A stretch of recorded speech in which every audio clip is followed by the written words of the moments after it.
मगरबी दुनिया अंधकार डार्क एजेस में था। यूरोप की आर्थिक, कल्चर और इंटेलेक्चुअल तरक्की रुक सी गई थी। लोग मुश्किलात का हल अंधविश्वास और जादू टोने में ढूंढने लगे थे। ईसाई मुस्लिमों से जंग में यरूशलेम, सीरिया और अनातोलिया गंवा चुके थे और अब सेल्जुक तुर्कों ने ईस्टर्न रोमन साम्राज्य का हिस्सा कब्जाना शुरू कर दिया था, जिसने रोमन साम्राज्य के अस्तित्व पर सवाल खड़ा कर दिया। इन हालात के बीच यूरोप से नफरत की एक बहुत ही खौफनाक आग उठने वाली थी, जिसे क्रूसेड कहते हैं। तो चलिए जानते हैं इनके बारे में और यरूशलेम के लिए हत्तिन की जंग क्यों और किस लिए हुई। साल 1095 में रोमन बाइजेंटाइन साम्राज्य के दूत यासेंजा परिषद में पॉप अर्बन II के पास मदद की गुहार लेकर आए। एम्पेरर एलेक्सियोस का ये संदेश था, जिसमें उन्होंने पश्चिम ईसाइयों की मदद तलब की थी ईस्टर्न रोमन साम्राज्य का एक बड़ा हिस्सा तुर्कों से आज़ाद कराने के लिए, और खास करके यरूशलेम को। इस कॉल का जवाब देते हुए पॉप अर्बन सानी ने क्लैरमोंट की परिषद में एक बहुत ही जोरदार तकरीर की और क्रिश्चियंस को पवित्र यरूशलेम, चर्च ऑफ हॉली सेपल्कर और तमाम इलाकों को मुस्लिमों से कब्जाने के लिए हथियार उठाने का। अर्बन सानी की इस अपील के साथ ही 15 अगस्त सन 1096 को क्रूसेड धर्म युद्ध का आगाज हो गया, जिसमें पॉप ने खुद लड़ाकों को स्वर्ग की गारंटी दी।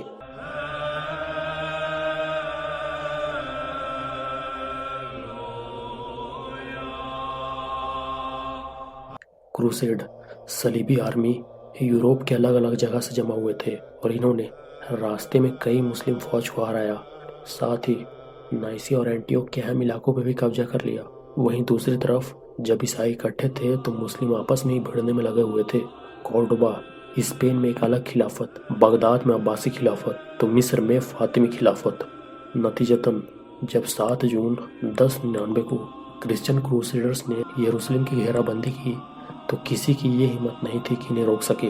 उन दिनों यरूशलेम फातिमी सल्तनत का हिस्सा हुआ करता था, जिसे उन्होंने पिछले साल ही तुर्कों से जीता था, लेकिन ये सलीबियों के मुकाबले बहुत ही पस्त थे और आखिरकार 15 जुलाई को उनका डिफेंस टूट गया। अब क्या था, क्रूसेडर्स यरूशलेम में घुस गए और बच्चे, बूढ़े, मुस्लिम, यहूदी किसी को भी नहीं छोड़ा, बल्कि सबको ही काट डाला इन्होंने। कई दिनों तक मौत का मंजर चलता रहा, जिससे यरूशलेम की गलियों में खून पानी की तरह बहने लगा। क्रूसेडर्स एक के बाद एक हर एक जंग में मुस्लिमों को अलग अलग करके निपटाने लगे थे और इन्हें यरूशलेम से खादेड़ना तो दूर की बात, मुस्लिमों के लिए जान बचाना ही मुश्किल हो चला था। पिछले 70-80 सालों में इन्होंने कई इलाके कब्जाए और बस्तियों के बस्ती उजाड़ डाले। इन हालात में मुस्लिमों को जरूरत थी किसी ऐसे सुल्तान की जो उन्हें करे और क्रूसेडर्स को हलाक। लेकिन जब अधिकतर मुस्लिम सुल्तान अपना फायदा पहले देख रहे हो और आवाम से उन्हें कोई गरज नहीं, तो ऐसी तमन्ना करना तो दिन में सपना देखना ही मालूम पड़ता था। पर मुस्लिम बिल्कुल भी जाया नहीं किए गए और उन्हें वो मिला जिसकी तमन्ना वो दशकों से कर रहे थे, एक ईमानदार सुल्तान।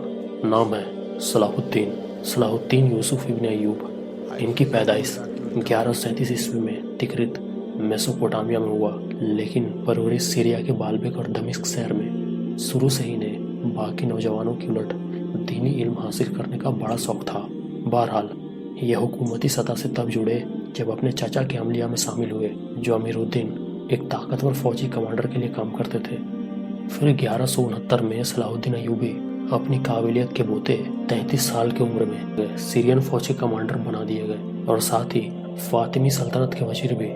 1174 से 1186 के बीच इन्होंने बड़ी ही शिद्दत से सीरिया, नॉर्थ मेसोपोटामिया, फिलिस्तीन और इजिप्ट के मुस्लिमों को एक करने की कोशिश की कुशल कूटनीति से, और जब जरूरत पड़ी तो सैन्य ताकत का इस्तेमाल करके इन्होंने मुस्लिमों से ये भी वादा किया कि ये जरूर यरूशलेम को ईसाइयों से वापस लेकर रहेंगे, जिसके लिए सुल्तान सलाहुद्दीन अय्यूबी ने क्रूसेडर ईसाइयों से कई जंग भी किए, लेकिन असल मार्का तो हत्तिन के जंग में हुआ।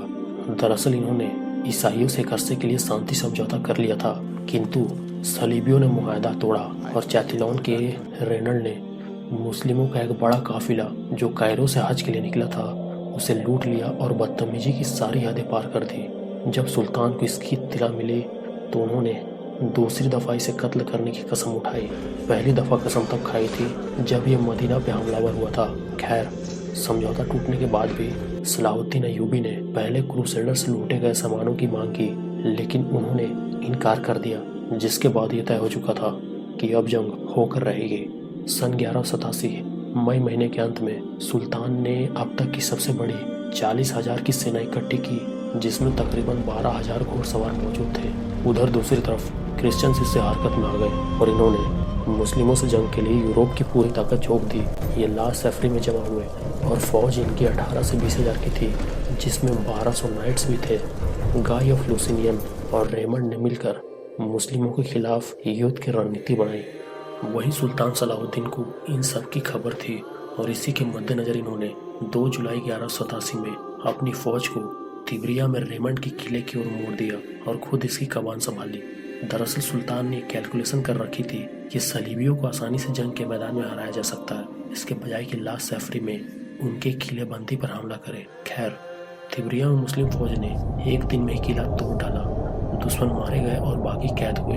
ये खबर सुन यरूशलेम के राजा गाय ने मुस्लिमों से निपटने के लिए तैयारी कर ली और अपनी फौज को जहाँ थे वहाँ से तिब्रिया की तरफ जाने का हुक्म दे दिया, जिसके लिए उन्हें मना भी किया गया था। रास्ते में इनका पाला मुस्लिम तीरंदाजों से पड़ा, जो उन्हें लगातार परेशान करते रहे। 3 जुलाई की दोपहर को त्रिपोली के रेमंड और राजा गाय ने यह देखते हुए कि रात तक वे तिब्रिया नहीं पहुंच पाएंगे, अपनी फौज को केवल 6 मील दूर बाई तरफ मोड़ दिया, कफ्र हत्तीन के झरनों की तरफ। इसके बाद सलाहुद्दीन अय्यूबी ने भी अपनी फौज को क्रूसेडर सेना और पानी के दरमियान तैनात किया, ताकि मजबूरन इन्हें मस्किना गांव के सूखे पठार में रात भर अपना शिविर लगाना पड़े। इब्ने अल-अथीर के मुताबिक ईसाई सेना बदहाल, नाउम्मीद और प्यास से तड़प रही थी, जबकि मुस्लिमों को अपनी जीत नजर आने लगी थी और इन्होंने ईसाइयों को और कमजोर करने के लिए चारों तरफ मौजूद सूखे घास को भी जला डाला, जिससे दुश्मन की प्यास और बढ़ गई और उनका गला सूखने लगा। 4 जुलाई की सुबह जब ईसाई बेदार हुए थे, इनके चारों तरफ धुआं ही धुआं था और ये हर तरफ से मुस्लिमों से घिरे पड़े थे। आम हालात में ये कदम तो सुल्तान के लिए गलत साबित होता, चूँकि ईसाइयों की सेना भी बराबर ही थी और आसानी से ये मुस्लिमों का घेराव तोड़ देते। लेकिन प्यास की शिद्दत में क्रूसेडर्स ने एकता खो डाली थी और इनके लिए इकट्ठा पूरी ताकत से हमला करना बिल्कुल नामुमकिन था। बहरहाल, मुस्लिमों के जोरदार हमले के बीच ईसाई फौज टूटने लगी। पैदल क्रूसेड सेना मेन आर्मी से अलग हो गई और स्प्रिंग्स ऑफ हत्तीन तक पहुंचने की एक हताश कोशिश की इन्होंने, लेकिन ये जल्दी काट दिए गए। बाद में त्रिपोली के रेमंड ने तंग आकर प्यास की शिद्दत में बाहर निकलने की 2 दफा कोशिश की और दूसरी बार कामयाब रहा। त्रिपोलियन रेमंड के जाने के बाद किंग गाय की स्थिति अब और भी कमजोर हो गई और अधिकतर क्रूसेडर्स फौज दर फौज तिब्रिया की तरफ भाग खड़े हुए और आगे लड़ाई में इनकी कोई भूमिका नहीं रही। साथ ही कई ईसाई प्यास और चोट से मौके पर ही मारे गए और जो बचे खुचे थे उन्हें बंदी बना लिया गया। बुरी तरह से घिरने के बाद ईसाइयों ने आखिरी कोशिश की ताकि वो किसी तरह से मुस्लिमों से बच पाए, लेकिन कुछ भी नहीं हुआ और ये जंग हार गए।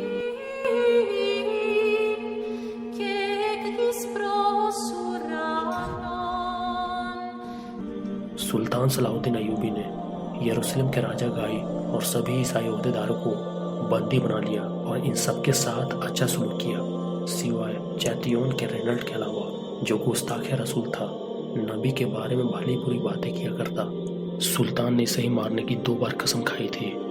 अरब में यह दस्तूर था कि जिसे पानी पिला दिया जाए उसे कत्ल नहीं कर सकते, तो सुल्तान ने सबको पानी पिलाया सिवाय रेनल्ड के। लेकिन गाय ने अपना गिलास उसे पकड़ा दिया, जिसपे सलाहुद्दीन अय्यूबी का कहना था, ये पानी तुम्हारे राजा ने पिलाया है, मैंने नहीं, और इन्होंने रेनल्ड का गर्दन उड़ा दिया।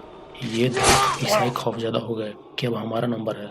लेकिन सुल्तान सलाहुद्दीन ने बताया कि एक राजा दूसरे राजा कत्ल नहीं करता, लेकिन इसने सारी हदें तोड़ डाली थी। हत्तीन की जंग के बाद ईसाई बड़े ही कमजोर हो चले थे और बहुत ही जल्द मुस्लिमों ने यरूशलेम ईसाइयों से वापस ले लिया। कैसे, इसके बारे में हम शायद किसी दूसरे वीडियो में बात करें। So good bye.